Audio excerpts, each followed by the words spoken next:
Hi guys, welcome back to the channel. FPL Consult here, and today we're going to do my Game Week 9 transfer plans video. So this is a video I released early into Game Week 9 to let you guys know what I'm thinking of doing with my team. Now this week it's mega early because there is an international break upon us, so long way more to go to the Game Week 9 deadline, but I thought at least I'd let you guys know what I'm thinking about doing with my team. Right, so I just wildcarded in Game Week 8, and on the screen right now is my squad balance. So it's basically a tool I use to communicate to you guys what I'm thinking about doing with my team. And if you guys want to use it as well, feel free to try it out. So at the bottom, right, it's basically my bench players. So Ward, Andreas, Bailey, and Guehi, all of them are playing players, and I'm probably going to keep them for quite a while. Right, foundation as well, we have Cancelo, Mitrovic, Haaland, James, and Pope. Now I'm going to keep all of them till the World Cup. Right, pretty much going to stick with these players unless they get injured. Then midterm holds, I have Isak, Zuma, Trippier, and Maddison. Now all of them could potentially leave the team in the future, right, but at least I will be holding them for more than 3 game weeks.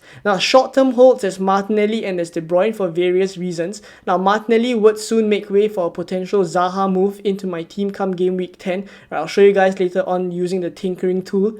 And then thereafter there's De Bruyne as well, right, who would make way for Salah come the time when I think it's right. So let's now take a look at how the team looks like in game week 9 without making any changes before we do a little bit of tinkering. So this is how the team is looking like in Game Week 9 without making any changes. And obviously, I just wildcarded in Game Week 8, so the team looks pretty alright for Game Week 9. Now, I have Pope in goal, Trippier, Zuma, Cancelo, and James as my defenders. Right? If you take a look at the defensive fixtures, all of them are pretty alright except for Cancelo against Manchester United. But Cancelo is Cancelo, and I'm pretty confident he could still get some attacking returns even if they do concede against United, who have been coming up in form.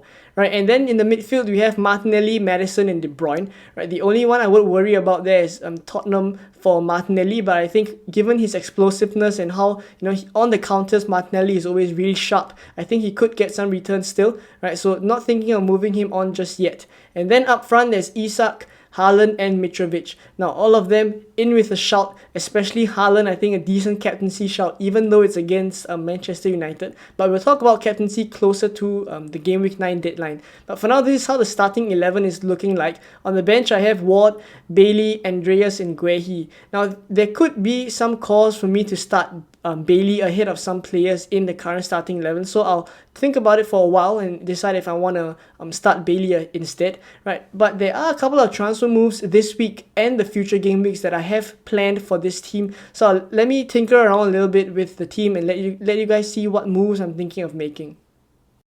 So once again, this is my team in Game Week 9 without any transfers made. I have one free transfer. I could potentially just roll the transfer because I'm pretty alright with this team. Right, Bailey is actually in with a shout to replace some starting 11 players as well. But currently, this is how it's lining up. If I don't roll the transfer, the only move that I see myself making is actually De Bruyne to Salah. And that's because I would eventually be doing De Bruyne and Salah in Game Week 12. So I could bring that move forward now in Game Week 9. Right, target that Brighton at home fixture for Salah and thereafter keep him all the way. Right, he'd be my team from Game Week 9 onwards, and I'm pretty alright with that.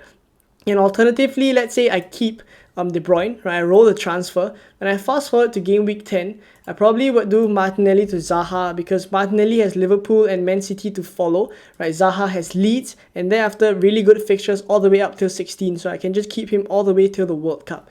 Right, so I pretty much locked in the ZAHA move in for Martinelli, right, in Game Week 10.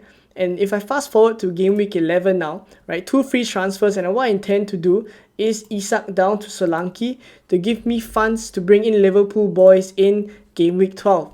Right, so after doing this move, I will have 4.8 in the bank. I fast forward to Game Week 12, right, I probably would just do Trippier up to Trent Alexander-Arnold, and thereafter I can also do De Bruyne for Salah, right, assuming I still have De Bruyne up till this point and I don't make the Salah move in Game Week 9.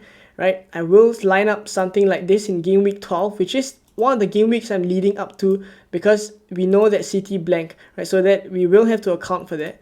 So in this game week, Liverpool will play West Ham as well, so I can't play Zuma, right? But as you guys can see, the rest of the team is pretty much quite decent. I can get to this team with just free transfers, right? So I am pretty much quite set on these moves I want to make, but obviously there are some potential injuries that could come from the international break. So not locking in anything yet. It could be pretty fluid as well with this plan. But if I bring us back to game week 9, as I've said, right, I could just do De Bruyne to Salah now, right, and just keep him all the way, or alternatively roll the transfer. So this is pretty much what I'm thinking about with my team moving forward. Let me know what you guys are thinking with your teams. Or are you wildcarding in game week 9 as well, right? If you're wildcarding, I did make a wildcard video if you're interested to check it out, right? But I will post updated transfer plans and an updated wildcard video later on in the week. But for now, this is what I'm thinking with my team, right? And let me know what you guys are doing with your teams. But for now, this is it for this video. I hope you guys enjoyed it. If you did, please drop this video a like and also subscribe as well if you are new around here. And I will see you guys in the next one very soon. Bye-bye.